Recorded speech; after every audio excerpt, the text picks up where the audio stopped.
Yeah, I mean, just jump right into Yeah. it. I know you Yeah. have some very important updates and important Yes. information to bring through.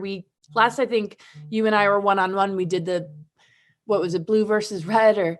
That's right. So this is the continuance for those of you who watch Red versus Blue, Timeline Wars, Archons and AI, and the antidote on Laura Eisenhower's YouTube channel.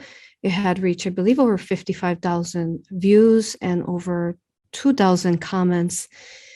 And it had completely made sense of what it was that was going on then. And that was actually last year in November. So this is a continuance to that sacred knowledge and information. So, really sensitive disclosure. As we talk about alien races and galactic histories, what occurred specifically? So we want to know, how did it begin?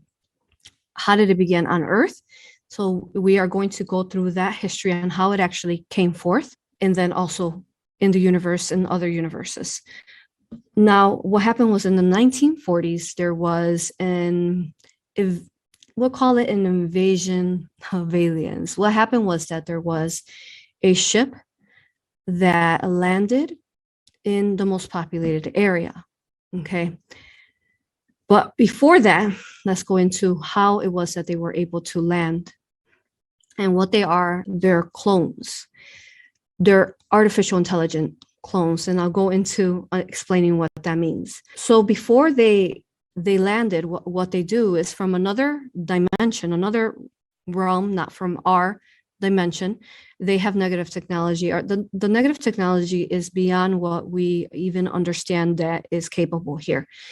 What they did is that they started working on the leaders of that time and space within the early 1940s to convince them through their sleep, through unconsciously, through especially when they were sleeping, to unconsciously in some form, but also consciously in another, to allow for them to come forth and then land, and then basically make further negative contracts with humanity then.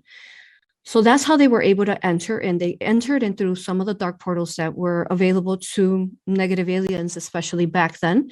We've worked a lot collectively, though, closing a lot of these dark portals. But in that time, in our universe, in our specific 3D Earth, there were still negative portals, and where they specifically came in. They came in this very big ship, and they actually landed in China.